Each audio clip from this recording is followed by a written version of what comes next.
Halo semuanya, Assalamualaikum warahmatullahi wabarakatuh. Dalam video kali ini kita akan membahas tentang sejarah dan perkembangan HAM di Indonesia. Saya Lutfiani Madania, di sini tidak sendiri, ada Winda, Malika, Jeremy, dan Samuel yang akan ikut menjelaskan di slide-slide selanjutnya. Bagian pertama, perkembangan HAM di Indonesia. Sejak kemerdekaan 1945 sampai sekarang, telah berlaku 3 undang-undang dalam 4 periode.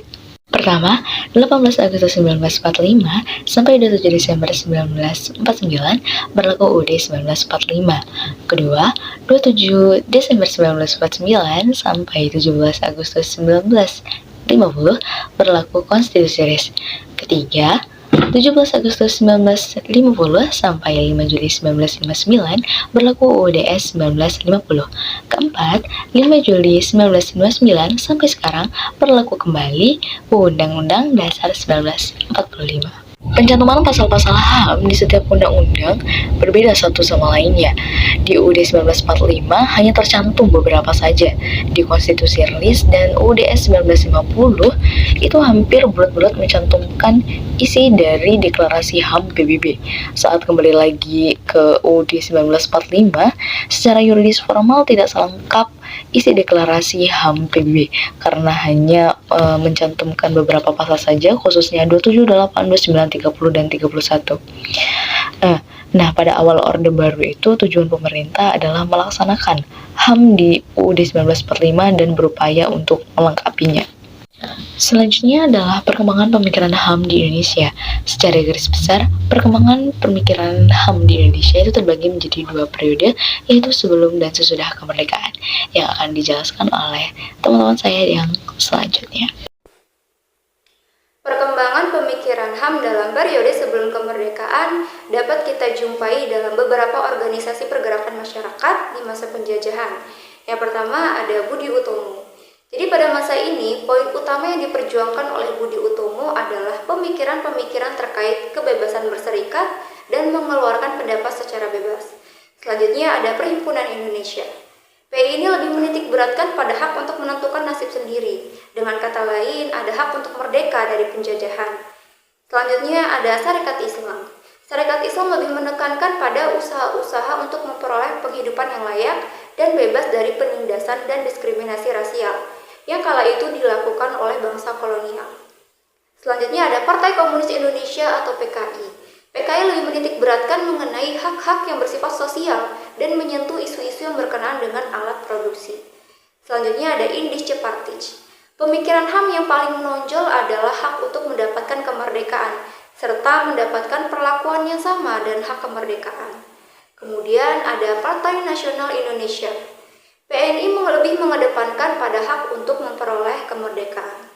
Selanjutnya ada Organisasi Pendidikan Nasional Indonesia. PNI ini lebih menekankan pada hak politik, yaitu hak untuk mengeluarkan pendapat, hak untuk menentukan nasib sendiri, hak berserikat dan berkumpul, hak persamaan di muka hukum, serta hak untuk turut dalam penyelenggaraan negara. Kemudian pemikiran-pemikiran tersebut dibahas di dalam sidang-sidang BPUPKI yang diantaranya mengemukakan diskusi terkait dengan hak persamaan kedudukan di muka hukum, hak atas pekerjaan dan penghidupan yang layak, hak untuk memeluk agama dan kepercayaan, hak untuk berserikat, hak untuk berkumpul, hak untuk mengeluarkan pikiran dengan tulisan dan lisan. Selanjutnya ada perkembangan pemikiran hak asasi manusia setelah kemerdekaan. Yang pertama, pada tahun 1945 sampai dengan 1950. Pemikiran hak asasi manusia pada periode awal pasca kemerdekaan masih menekankan pada wacana hak untuk merdeka, hak kebebasan untuk berserikat melalui organisasi politik yang didirikan, serta hak kebebasan untuk menyampaikan pendapat terutama di parlemen. Wacana hak asasi manusia dapat dicirikan yang pertama, bidang sipil politik, dan yang kedua, bidang ekonomi, sosial, dan budaya. Yang kedua, pada tahun 1950 sampai dengan 1959. Periode ini dikenal dengan masa parlementer. Sejarah hak asasi manusia pada masa ini dicatat sebagai masa yang sangat kondusif bagi sejarah perjalanan hak asasi manusia di Indonesia. Di masa ini, kebebasan mendapat tempat dalam kehidupan politik nasional. Masa gemilang sejarah hak asasi manusia pada masa ini tercermin pada 5 indikator. Yang pertama, munculnya partai politik dengan beragam ideologi. Yang kedua, adanya kebebasan pers. Yang ketiga, pelaksanaan pemilu secara aman, bebas, dan demokratis. Yang keempat, kontrol parlemen atas eksekutif.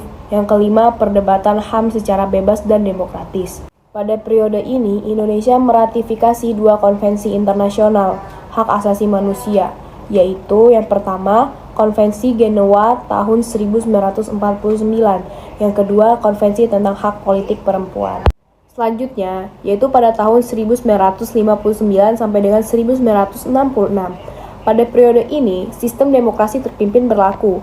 Akibatnya, Presiden melakukan tindakan inkonstitusional baik pada lembaga tinggi negara maupun di luar tatanan negara atau infrastruktur politik. Pada 5 Juli 1959, Presiden Soekarno mengeluarkan dekret presiden yang berdampak pada sistem politik. Kebebasan berpendapat, berkumpul, dan menyampaikan pendapat secara lisan maupun tulisan sangat dibatasi. Selanjutnya di tahun 1966 hingga 1998 disebut sebagai masa Orde Baru. Di sini hak asasi manusia terjadi penurunan. Mengapa? Karena mereka beranggapan bahwa HAM adalah produk buatan orang Barat yang sangat berbeda dan bertentangan dengan ajaran nilai-nilai luhur bangsa Indonesia.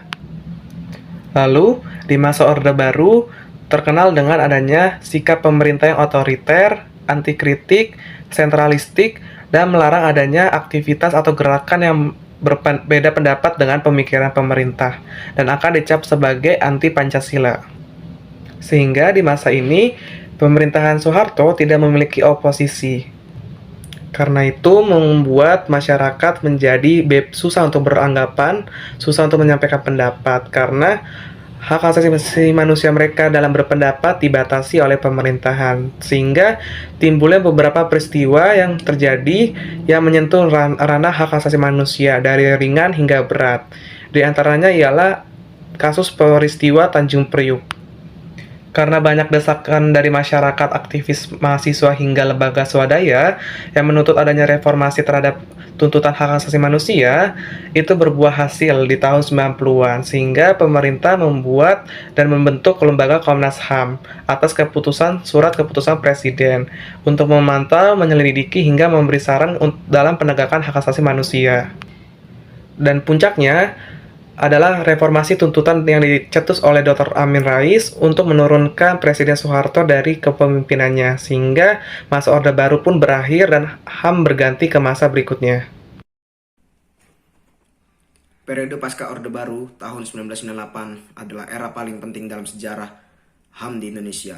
Lengsernya tampuk kekuasaan Orde Baru sekaligus menandai berakhirnya rezim militer di Indonesia dan datangnya era baru demokrasi dan HAM setelah 30 tahun lebih terpasung.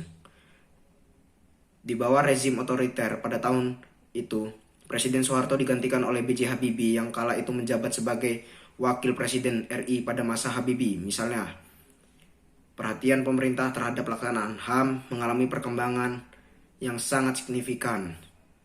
Sejumlah konvensi HAM juga diratifikasi, di antara konvensi HAM tentang kebebasan berserikat dan perlindungan hak untuk berorganisasi, konvensi menentang penyiksaan dan perlakuan kejam, konvensi penghapusan segala bentuk diskriminasi rasial, konvensi penghapusan segala bentuk diskriminasi rasial, konvensi tentang penghapusan kerja paksa, konvensi tentang diskriminasi dalam pekerjaan dan jabatan, serta konvensi